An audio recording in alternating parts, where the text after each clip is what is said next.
now, though, for daring to push back against the regime, and it doesn't stop at a weaponized legal system. I'm not going to mince words with you all. Democrats want Republicans dead, and they've already started the killings. An 18-year-old boy was run down by a Democrat driver who confessed to killing the teenager simply because he was a Republican. Even right here in Michigan, just last week, an 83-year-old woman was shot in the back for advocating for the unborn. Joe Biden has declared every freedom-loving American an enemy of the state. But under Republicans, we will take back our country from the communists who have stolen it and want us to disappear.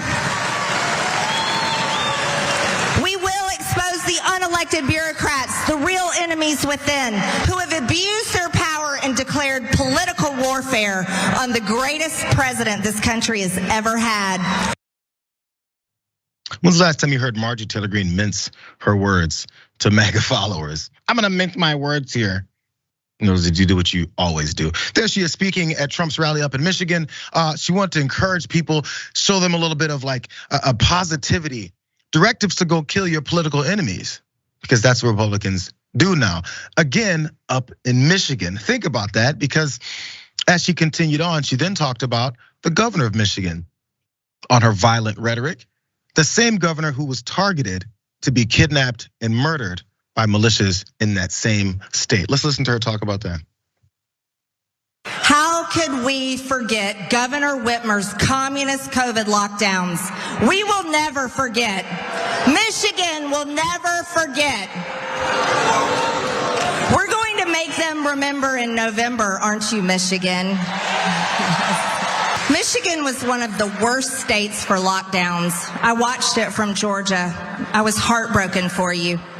Governor Whitmer forced you all to stay home, close parks, beaches, and businesses. She violated your freedoms and abused your children with her communist shutdowns.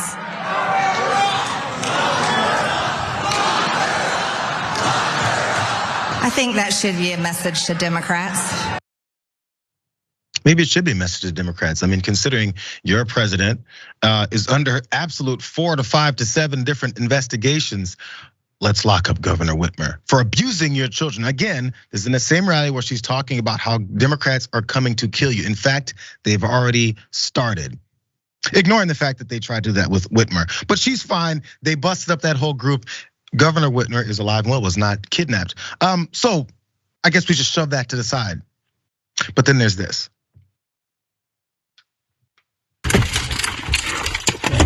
Bye bye.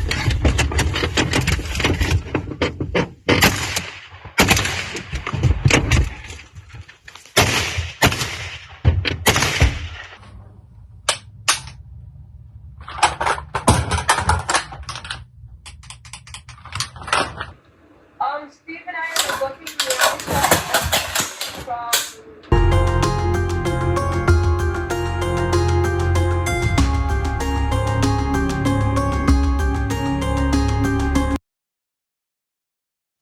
Governor Whitmer was coming for your kids, but these are the guys that were planning and training to go murder her. Prosecutors described these men, Barry Croft and Adam Fox, as threats to democracy who planned to capture Governor Gretchen Whitmer at her home in 2020 and instigate a national rebellion.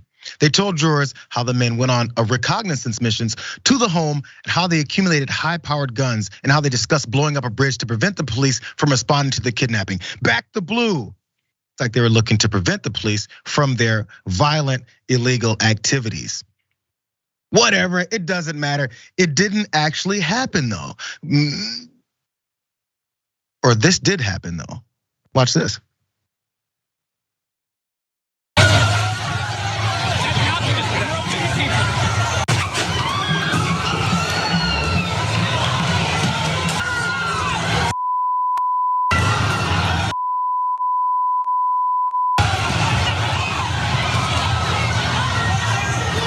Go.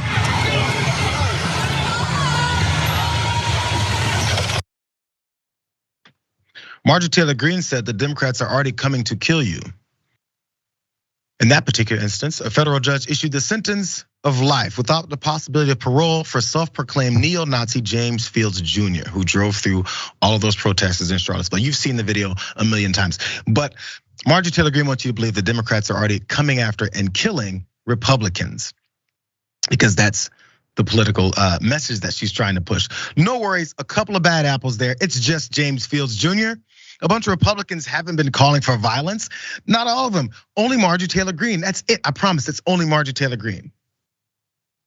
I think we have an opportunity in the next 4 to 6 years to prevent kinetic American forces, countrymen on countrymen, from ever meeting. And I think that is incumbent upon all of us. Although I have no doubt that we'd be victorious if that ever happened. Because if our election systems continue to be rigged and continue to be stolen, then it's going to lead to one place, and it's bloodshed. Our culture today is trying to completely demasculate all of the young men in our culture. If you are raising a young man, please raise them to be a monster.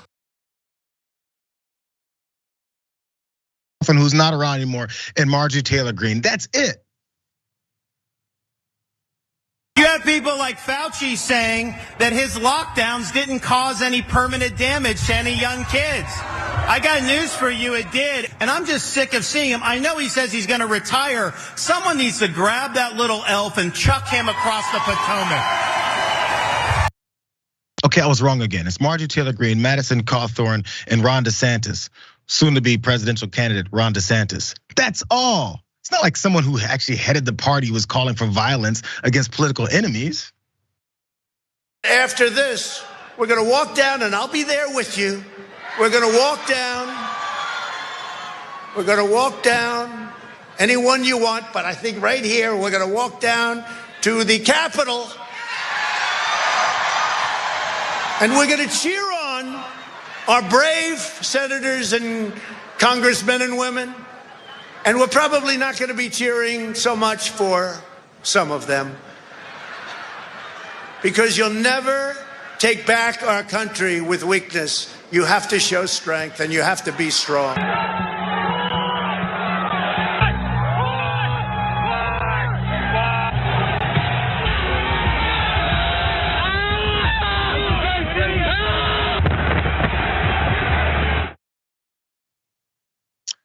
Burbank, it's almost like when they say what they want their followers to do, that they do it. And then once you want them to really ramp up those killings, say that they're being killed, because they'll believe anything that their leaders say. Yeah, it's unfortunate that we have a public that is so unaware of what's going on politically, and that's by design, right? We know that our media and our public education system intentionally keeps people ignorant of what's really going on politically in our country and economically. You have these people saying that the Biden administration, that regime, is communist. Are you kidding me? That couldn't be further from the truth, right? They're neoliberals. They believe in free market and no interference. They want to let corporations continue to exploit all of our labor and keep our standard of living low so that they can continue to live lives of luxury. And the Republicans are pretty much the same on that front, but they're framing the Biden administration as authoritarian because they did one thing. They shut down the economy to keep people safe during a pandemic so that workers wouldn't die in warehouses and truck drivers wouldn't have to drive goods and services from A to B while they were terribly sick and people were getting COVID. It's just insane how they have decided to frame things that are good for working people as something that's oppressing them, and then they're calling Biden a communist. They couldn't even define communism if they had to. And the thing about the weaponized legal system against white Republicans, what? Protesters getting hurt who are white Republicans? We had the police shooting at, gassing, kettling protesters in the BLM movement who were fighting police-led violence. And you want to talk about a weaponized legal system? Right now in New York City, 52% of the population is Black and Latino, but they make up 90% of the jail population. Black Americans are put in prison 5 times as much as white Americans. So if you want to talk about a weaponized legal system and actual oppression, we have that going on. And unfortunately, we don't have leaders that are calling that out and fighting it to the extent that Marjorie Taylor Greene is. Like, there's actual oppression happening in our society, and they've taken people's fear and have misled them with this demagoguery to confuse them about what's really going on and incite violence that, of course, is only going to make things worse in America. They're not fighting for justice, but they're making people feel like they're a part of a movement for positive change in the country, which is scary. Too many inconvenient facts there for these folks who like to push this type of stuff. And also, by the way, there was, in case people are worried about this approach and this violence towards white conservatives, during that same summer of 2020, there was people of all races that were out in the streets protesting this police brutality because we finally got a chance to see it, and people were in one place long enough to pay attention. Are they concerned about those white folks? No, because they're representing and trying to stand up for other folks that they actually hate.